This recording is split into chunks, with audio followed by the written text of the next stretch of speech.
विषय केमिस्ट्री रसायन विज्ञान स्टार्ट कर रहे हैं।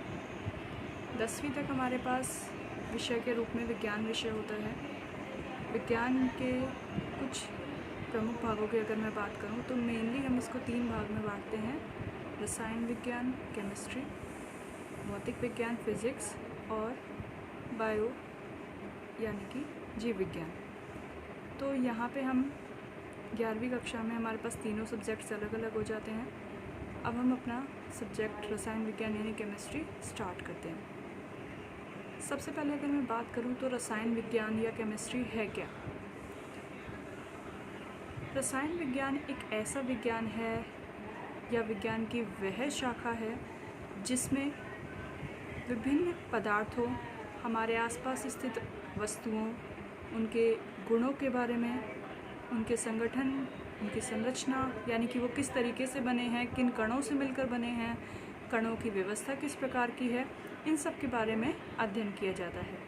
अगर मैं बात करूं पदार्थों की, तो कोई भी पदार्थ किसी दूसरे पदार्थ से मिलेगा तो किस तरीके की क्रिया दर्शाएगा, एक पदार्थ दूसरे पदार्थ में किस प्रकार से बदलते हैं, उन सब के बारे में जो अध्ययन किया जाता है, विज्ञान की वह शाखा हमारी कहलाती है रसायन विज्ञान। यहाँ हम बात करते हैं पदार्थ की, तो पदार्थ या द्रव्य, जिसे हम मैटर भी कहते हैं, होता क्या है।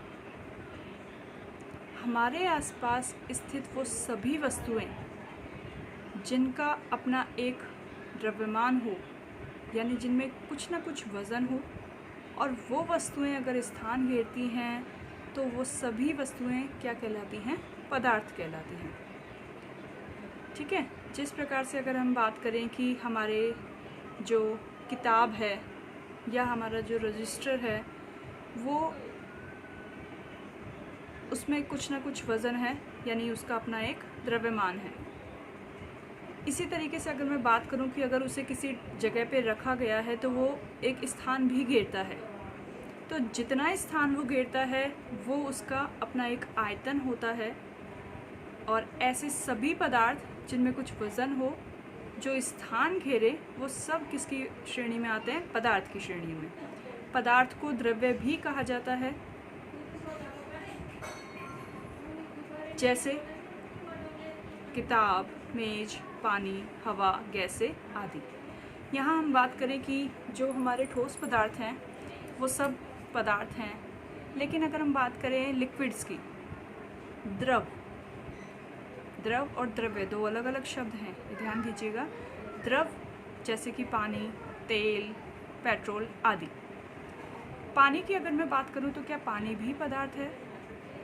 अगर हम किसी खाली बोतल का एग्जांपल लें, एक खाली बोतल है, उस बोतल में उसका वज़न करें और अब उस बोतल को पानी से भर दें और भरने के बाद उसका वज़न करें, तो हम देखेंगे कि दोनों के वज़न में क्या आ जाता है, अंतर आ जाता है। यानी कि एक भरी हुई बोतल का वज़न एक खाली बोतल से हमेशा ज़्यादा होता है। इसी तरीके से अगर मैं बात करूं कि अभी तक वो बोतल खाली थी, अब उसके अंदर क्या भर चुका है, पानी भर चुका है।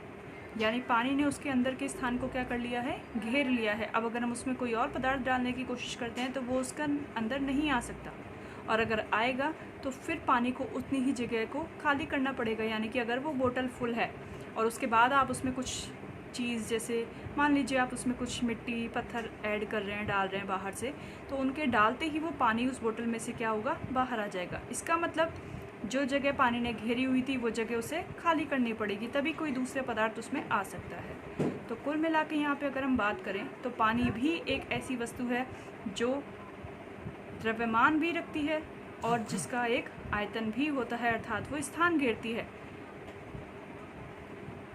अतः पानी भी पदार्थ या द्रव्य की श्रेणी में आती है। ठीक है। इसी तरह से हम बात करते हैं हवा की। क्या हवा एक पदार्थ है?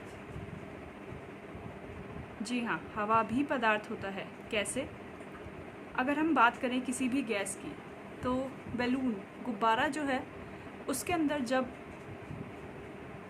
हम उसको फुलाते हैं, उसमें फूंक मारते हैं, तो उसके अंदर हम क्या कर रहे हैं, हवा का प्रवेश करा रहे हैं। यानी हमारी जो मुंह से जो CO2 निकल रही है, कार्बन डाइऑक्साइड गैस जो निकल रही है, वो उसमें भरने लगती है।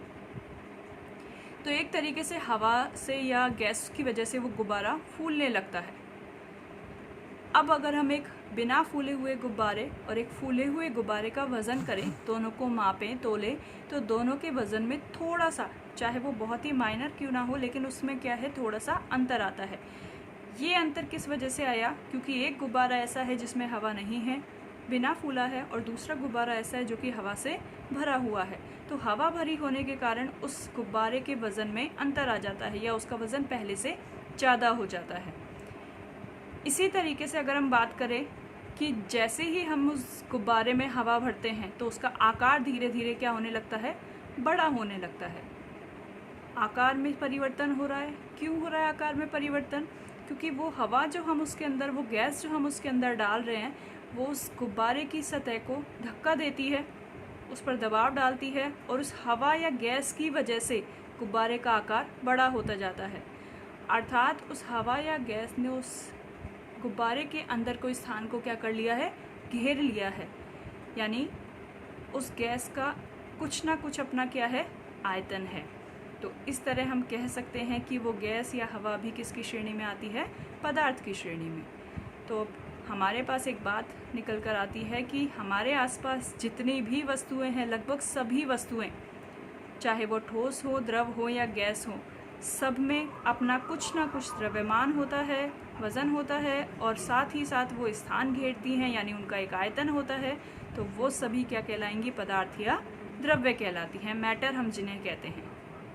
ठीक है।